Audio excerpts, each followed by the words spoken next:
Assalamualaikum warahmatullahi wabarakatuh. Raditu billahi robba wa bil islami dina wa bi muhammadiyya wa rasulullah. Allahumma sholli ala sayyidina Muhammad wa ala alihi wa ashabihi ajma'in, amma ba'd. Puji syukur senantiasa kita panjatkan kehadirat Allah Subhanahu wa taala yang telah memberikan kita nikmat kesehatan, kekuatan dan kesempatan hingga pada hari ini kita masih bisa melaksanakan perkuliahan walaupun hanya secara virtual. Selawat serta salam tak lupa pula kita kirimkan kepada Nabi Muhammad SAW, Nabi yang diutus ke muka bumi ini sebagai uswatun hasanah bagi kita sekalian umatnya. Yang terhormat, dosen pengampu mata kuliah Statistika Pendidikan, Bapak Chandra Sangjaya SPD MPD yang telah memberikan kami kesempatan untuk memaparkan hasil diskusi kami. Kami dari kelompok 7, saya Afdinal Jumadi dan dua rekan kerja saya, Mulyati dan Amma Amalia Kartika, akan memaparkan makalah dengan judul Ukuran Penyebaran Data.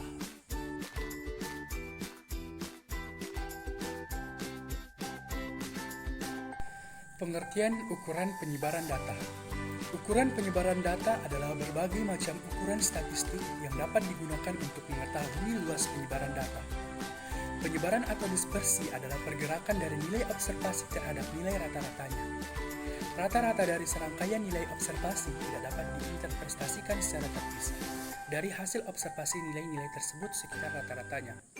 Makin besar versi nilai, makin kurang representatif rata-rata distribusinya.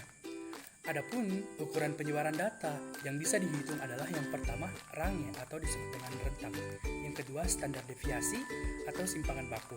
Yang ketiga, kurtosis atau keruncingan. Dan yang keempat, seunis atau kemiringan. Rentang data menunjukkan selisih antara nilai terbesar dari nilai terkecil dalam suatu himpunan data. Simpangan baku adalah jumlah mutlak selisih setiap nilai pengamatan terhadap nilai rata-rata dibagi dengan banyaknya pengamatan. Kurtosis merupakan ukuran untuk menentukan bentuk-bentuk distribusi yang biasanya dibandingkan dengan kurva distribusi normal. Adapun kegunaan ukuran penyebaran data antara lain, yang pertama, ukuran penyebaran dapat digunakan untuk menilai apakah nilai rata-rata benar-benar representatif atau tidak. Apabila satu kelompok dapat mempunyai penyebaran yang tidak sama seperti nilai rata-ratanya, maka dikatakan bahwa nilai rata-rata tersebut tidak representatif. Yang kedua, ukuran penyebaran data dapat digunakan untuk mengadakan perbandingan terhadap variabilitas data. Terus yang ketiga, ukuran penyebaran dapat membantu penggunaan ukuran statistika, misalnya dalam pengujian hipotesis apakah dua sampel berasal dari populasi yang sama atau tidak. Selanjutnya bagian B, cara mencari range. Perhitungan range nilai hasil tes untuk 5 macam bidang studi yang diikuti oleh 3 orang calon yang mengikuti tes seleksi penerimaan calon mahasiswa baru pada sebuah tingkat perguruan tinggi agama Islam. Ya, kita perhatikan tabel di samping. Yang pertama itu keterangannya, bagian A, kolom 3-7 menunjukkan distribusi nilai hasil yang dicapai oleh 3 orang calon. Bagian B, kolom 8 memuat nilai tertinggi masing-masing calon. Bagian C, kolom 9 memuat nilai terendah masing-masing calon. Bagian D, kolom 10 menunjukkan jumlah seluruh nilai. Bagian E, kolom 11 adalah mean, nilai rata-rata yang dicapai oleh masing-masing calon. Dari tabel tersebut menunjukkan bahwa makin kecil jarak penyebaran nilai dari nilai terendah sampai nilai tertinggi, akan semakin homogen distribusi nilai tersebut.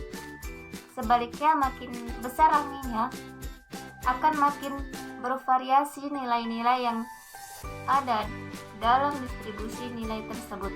Selain itu, berdasar pada range, kita juga dapat mengatakan bahwa kian kecil range dari suatu distribusi data, kian cenderung bagi diri kita untuk menganggap bahwa mean yang kita peroleh merupakan wakil yang presentatif data yang bersangkutan.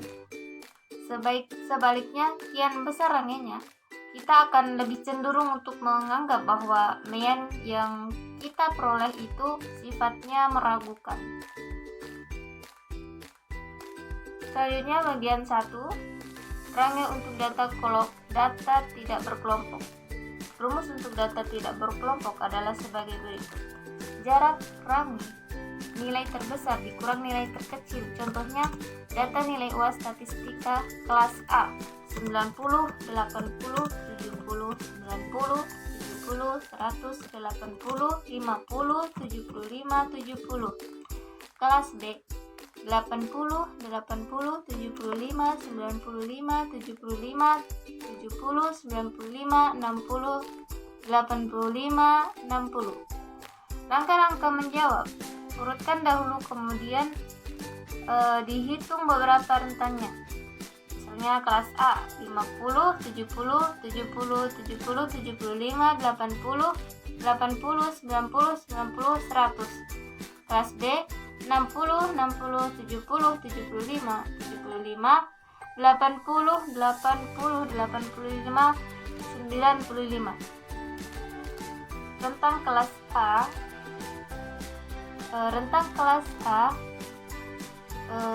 100 dikurang 50 sama dengan 50. Rentangan kelas B 95 dikurang 60 sama dengan 35. Bagian 2, range untuk data berkelompok.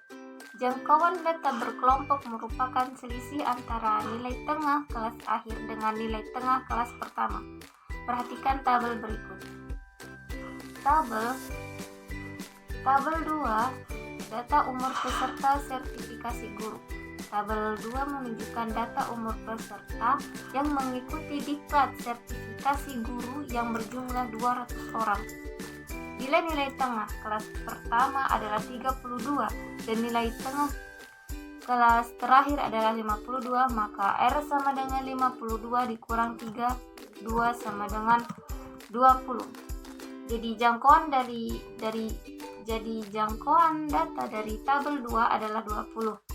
Dapat disimpulkan bahwa untuk menentukan jangkauan data berkelompok digunakan persamaan R sama dengan X maksimal dikurang X minimal, keterangan R sama dengan jangkauan atau range atau rentang, X maksimal sama dengan nilai tengah kelas akhir, dan X minimal sama dengan nilai tengah kelas pertama. Selanjutnya bagian C, penggunaan range. Range kita gunakan sebagai ukuran apabila di dalam waktu yang sangat singkat kita ingin memperoleh gambaran tentang penyebaran data yang sedang kita selidiki dengan mengabaikan faktor ketelitian atau kecermatan. Bagian D, kebaikan dan kelemahan range. Kebaikan range sebagai salah satu ukuran penyebaran data ialah dengan menggunakan range dalam waktu singkat dapat diperoleh gambaran umum mengenai luas penyebaran data yang sedang kita hadapi. Adapun kelemahannya ialah range akan sangat tergantung kepada nilai-nilai ekstrimnya. Dengan kata lain, besar kecilnya range akan sangat ditentukan oleh nilai terendah dan nilai tertinggi yang terdapat dalam distribusi data. Dengan demikian, range sifatnya sangat labil dan kurang teliti. Contohnya data X dibagi H sama dengan 80. L sama dengan 30 dikurang R sama dengan 80 dikurang 30 sama dengan 50. Selanjutnya adalah deviasi. Nah, dalam statistik yang dimaksud dengan deviasi ialah selisih satu simpangan dari masing-masing skor atau interval dari nilai rata-rata hitungnya atau deviation from the mean. Deviasi merupakan salah satu ukuran variabilitas data yang biasa dilambangkan dengan huruf kecil dari huruf yang digunakan bagi lambang skornya. Jika skornya dibagi lambang X atau atau diberi lambang X, maka deviasinya berlambang X kecil. Jika skornya Y, maka deviasinya Y kecil. Jika skornya Z, maka lambang deviasinya Z kecil.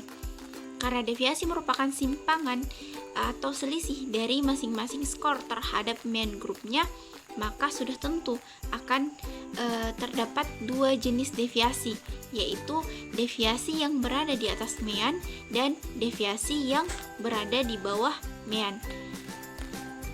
Deviasi yang berada di atas mean dapat diartikan sebagai selisih lebih. Karenanya, deviasi semacam ini akan bertanda plus dan lazim dikenal dengan istilah deviasi positif. Adapun deviasi yang berada di bawah mean dapat diartikan sebagai selisih kurang. Oleh karena itu, selalu bertanda minus dan lazim dikenal dengan istilah deviasi negatif.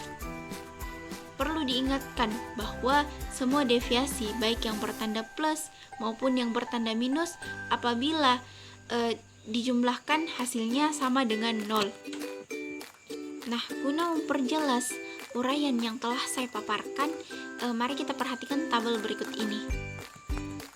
Nah, selanjutnya adalah deviasi rata-rata.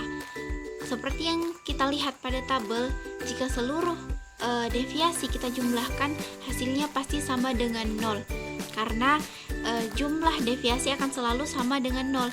Maka kalau deviasi itu kita gunakan sebagai ukuran untuk mengetahui variabilitas data, tidak akan ada gunanya sama sekali. Oleh karena itulah, agar deviasi dapat digunakan sebagai ukuran variabilitas dalam menjumlahkan deviasi itu, tanda-tanda aljabar yaitu plus dan minus yang terdapat di depan deviasi sebaiknya diabaikan.